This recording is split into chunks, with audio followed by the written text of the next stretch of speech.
them seem to be that you try to raise money provisioning for 1 year or 1.5 years and then go out there and try to raise a larger round.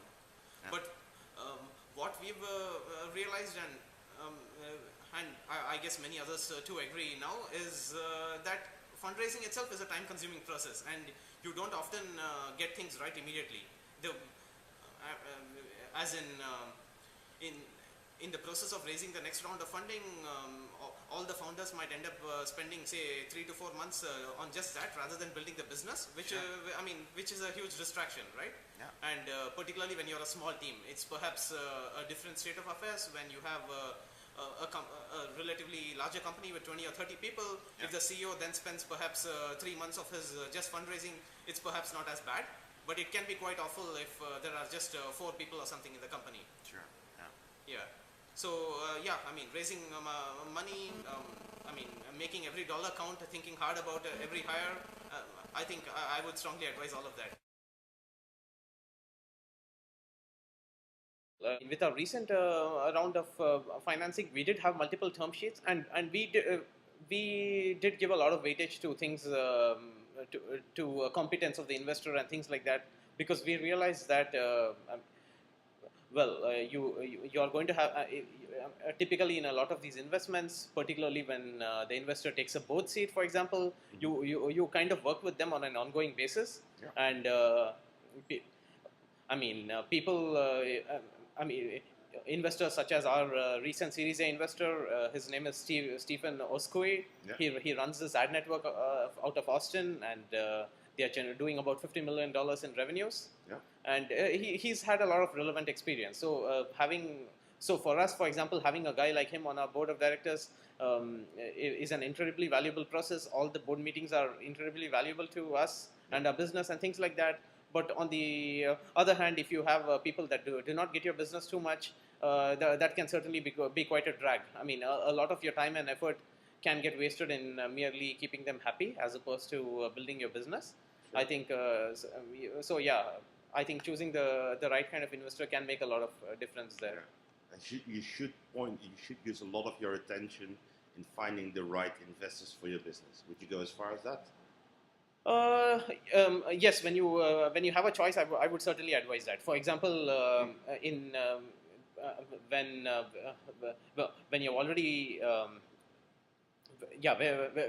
when you do have multiple offers and things like that, I would give a lot of weightage to the kind of investor you're taking money from, what their background experience is, how they are known to work with entrepreneurs and things like that, yeah. Apart from merely the financing terms, the valuations and things like that. Yeah, yeah. I mean, those at the end of the day are important, but perhaps not the most important, because ultimately what the financing terms represent is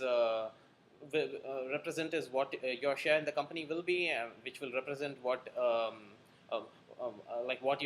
what your shares will be worth in a liquidation event. Yeah. But in the first place, for a very successful liquidation event, you need to have a nice ongoing relationship with your investors to build a great company. Sure. So that is something that you should never lose sight of.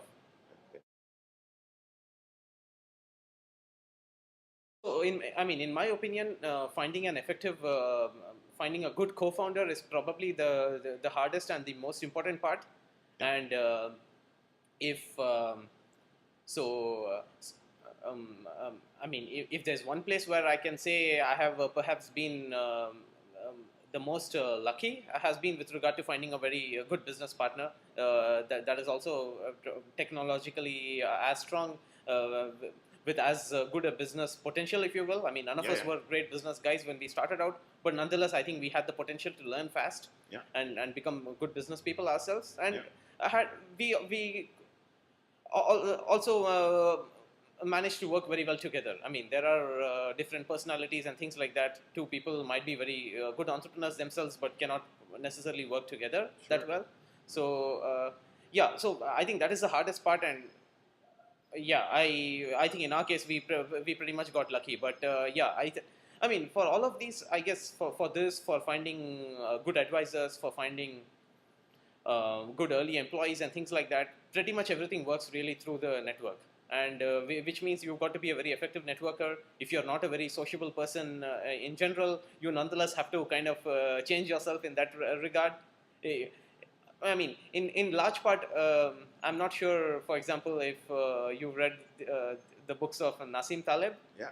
the Black Swan and things like that. And in large part, really, I think of entrepreneurship as, I mean, as something in Nassim Taleb's words, it would be perhaps trying to get as many free out of the money options as you can. I mean, you go to a networking event, maybe 99 or out of 100 times, nothing good will come out of it. But that 1 out of 100 times, you perhaps find a great co-founder, you find a great first employee, you find a great business advisor, you find an investor.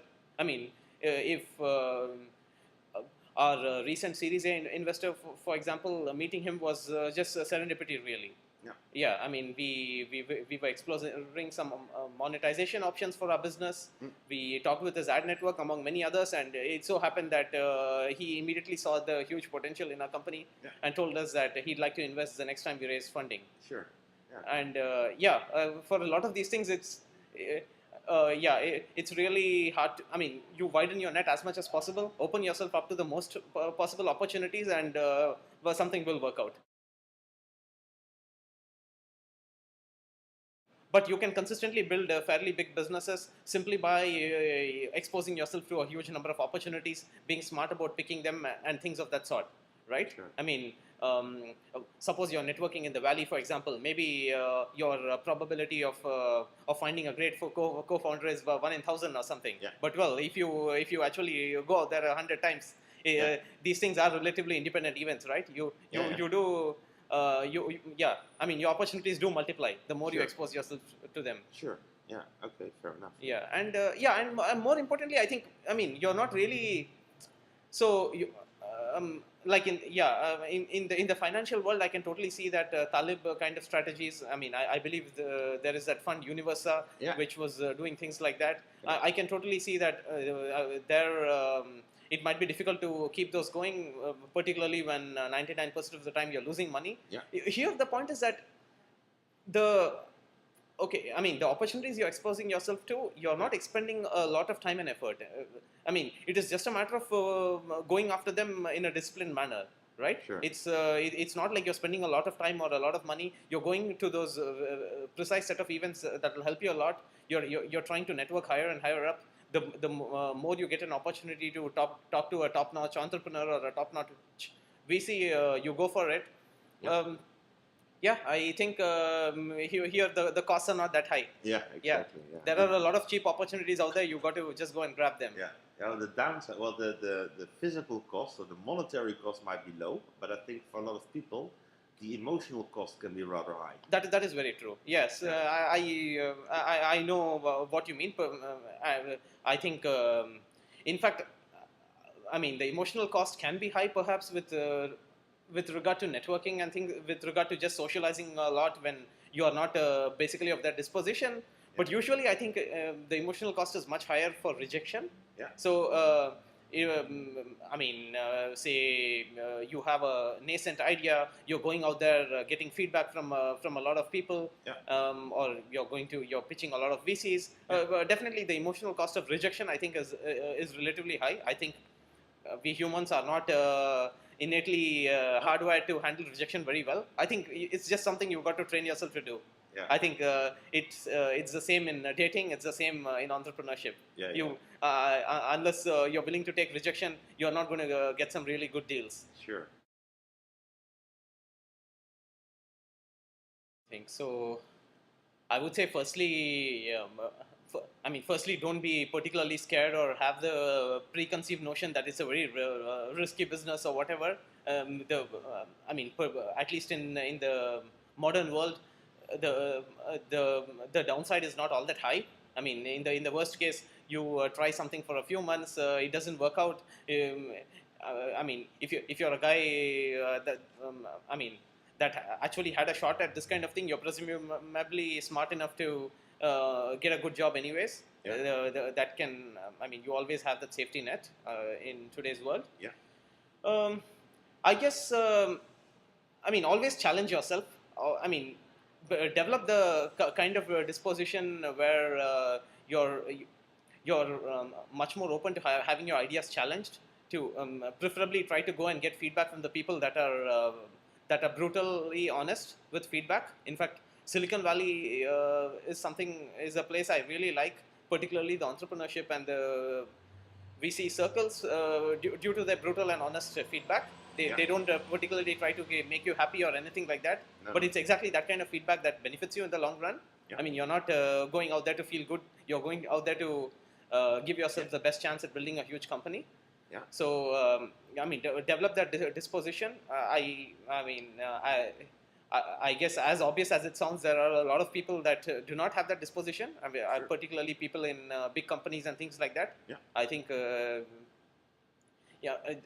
and the trouble with the sugar coating and all that might be okay in certain circumstances, but often that ends up diluting the main message. And sugar coating comes with costs. It's not a cost-free thing. It's not a win-win thing, really. It is a trade-off. Sure. So I would say that. And if you're starting a consumer internet company, I would certainly say launch early, launch with the minimal core feature set that and iterate hard. The number of opportunities you give yourself to change your path or to refine your path better greatly enhance your odds of success. Yeah. Let's see. I would say certainly try to find yourself a great co-founder. The more you network and things like that, the more it helps.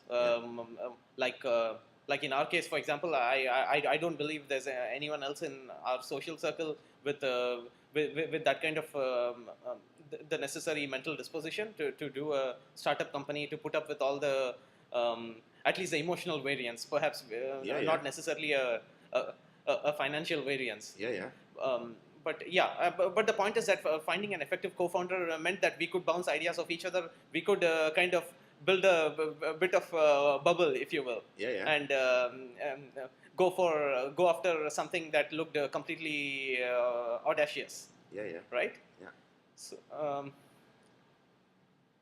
that apart, if you get a chance to move to the Silicon Valley, take it by all means. Once your company goes to a certain size or something like that, you can consider having a center or having a lot of employees in whatever other location you want. But certainly, I think having one foot in Silicon Valley is priceless. Is seriously priceless. The number of smart people you meet that give you brutal and honest feedback is unparalleled. Let's see. Yeah, that's probably about it. Exactly. That's the most important part. Okay. Thanks very much then for the interview.